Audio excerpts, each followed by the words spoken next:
Salut tout le monde. Et oui, comme tu as pu le voir dans le titre, aujourd'hui on va parler du Huawei Mate 30 Pro qui est juste ici. Bien entendu non physique, parce qu'il va sortir que le 9 décembre.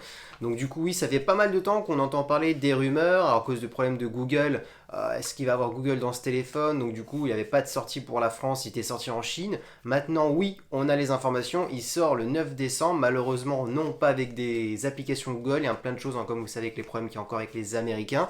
Maintenant, je vais plutôt aujourd'hui vous parler des caractéristiques du téléphone et surtout pour qui il est destiné. Maintenant, commençons par le design. Donc, on est sur un écran de 6,53 pouces. Donc, on est vraiment sur un grand format. On est sur un format phablette. Donc, pour les gens qui aiment les gros écrans, je vous conseille ce modèle. Surtout, on a un superbe écran OLED avec une résolution de 2400 sur 1176. Donc, c'est vraiment une bonne résolution. En sachant qu'il fonctionne sur 90 images par seconde. Donc, un écran de 90 Hz. Comme vous l'avez remarqué juste ici, Huawei a mis maintenant une encoche, un peu comme Apple. Pourquoi? C'est très simple, ils ont mis une sécurité faciale 3D, pratiquement la même technologie qu'Apple, donc du coup pour déverrouiller son smartphone avec toute une grosse sécurité faciale, ils n'ont pas voulu faire les mêmes technologies que les autres concurrents, à avoir juste le capteur d'empreinte sous l'écran. Alors oui, vous avez le capteur d'empreinte sous l'écran, mais en plus vous avez le déverrouillage facial. Alors est-ce que Huawei tente pour voir, selon les consommateurs, qu'est-ce qu'ils disent? Est-ce qu'ils préfèrent le capteur d'empreinte sous l'écran ou est-ce qu'ils préfèrent plus le capteur facial? Peut-être c'est pour ça qu'ils ont mis les deux. En tout cas, ils ont laissé le choix, donc ça peut être intéressant. Mais en tout cas, Huawei croit vraiment à la technologie d'Apple, qui est la technologie faciale 3D. Maintenant, attaquons le dos du smartphone en termes du design. Donc, je vous cache pas que je suis pas vraiment fan du côté de l'arrondi, où les capteurs sont placés. Maintenant, si Huawei a fait ceci, c'est pour une bonne raison, je suppose. Donc, comme vous pouvez le voir, vous avez 4 capteurs. Vous avez un capteur principal de 48 mégapixels. Vous avez un téléobjectif de 8 mégapixels et un mode grand angle, bien entendu, qu'on retrouve maintenant sur tous les smartphones, de 40 millions de pixels. Et un capteur T-Off-Light, qui est un capteur pour améliorer les profondeurs de champ lorsque vous faites une photo. Alors maintenant, parlons de performance. Est-ce que ce Huawei Mate 30 Pro est performant? Je vais vous dire oui, parce qu'en fin de compte, vous avez le tout dernier processeur, le Kirin 990, donc qui est le processeur le plus puissant des Kirin et le tout dernier en plus qui est sorti il n'y a pas très longtemps.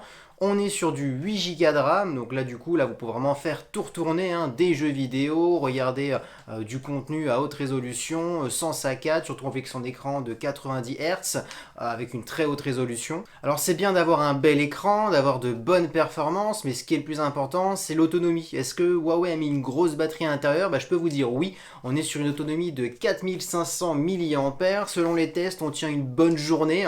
Alors si vous avez une utilisation intensive, bien entendu oui, malheureusement il faudra recharger son smartphone, parce qu'on est quand même sur un grand écran, mais AMOLED, donc il consomme très peu. Est-ce qu'on a de la recharge par induction? Oui, on a de la recharge par induction, donc ça c'est vraiment vraiment intéressant, parce qu'il y a certains Huawei qui n'avaient pas cette technologie. Et pour ce qui est de la recharge rapide, eh bien oui, vous avez un chargement de 40 watts, donc c'est vraiment puissant, donc c'est bien d'avoir un chargeur rapide enfin sur ce Huawei, parce que quand vous avez un grand format et une grosse batterie, mettre 2 heures, 3 heures pour le charger, c'est compliqué. Donc là, c'est intéressant d'avoir un chargement de 40 watts. En termes de connectivité, qu'est-ce que nous avons dans ce Huawei Mate 30 Pro? Et bien entendu, on a de la connectique Type C pour le recharger, donc c'est une prise universelle. C'est intéressant. On a de la Wi-Fi 5. Par contre ça je suis un peu déçu, j'aurais cru avoir de la Wi-Fi 6 parce qu'il y a pas mal de box à la maison maintenant qui se transforment en Wi-Fi 6. Vous avez SFR, vous avez Orange qui va se lancer dans quelques mois.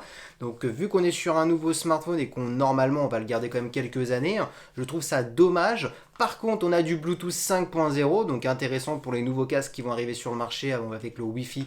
Le Bluetooth 5.0. Et la dernière chose qui peut être intéressant en cas d'accident, si le téléphone malheureusement tombe dans l'eau, il est certifié IP68, donc ça veut dire qu'il est waterproof, 2 mètres de profondeur pendant 1 heure. Après avoir cité toutes ces caractéristiques, on peut se poser pour qui il est destiné ce Huawei. Pour ma part, je le conseille pour les professionnels, pour tout ce qui est tableau, le traitement de texte, parce que vous avez un grand écran. Et bien entendu, si vous aimez bien le multimédia, regardez des films, parce que vous avez un grand écran OLED avec une haute résolution, avec un taux de rafraîchissement de 90 Hz, donc même pour les jeux vidéo. Donc ça englobe pas mal d'utilisations, mais surtout pour les professionnels, je le conseille. Il est au prix de 1000 euros, alors il n'est pas encore sorti sur le 9 décembre, soi-disant normalement à 1000 euros, donc c'est pour ça que je mets à partir de 1000 euros, j'hésite un petit peu, j'aime pas dire des prix quand les smartphones ne sont pas encore sortis. Et surtout, le prix dépend aussi du stockage que vous choisissez en interne, donc il va exister en 128 Go ou 256. La présentation de ce Huawei Mate 30 Pro est terminée, j'espère que la vidéo vous a plu, et si c'est le cas, n'hésitez pas à partager la vidéo, à liker, commenter pour partager vos informations, vos questions sur la vidéo bien entendu, et n'oubliez pas surtout de vous abonner, c'était Lorenzo Hightech.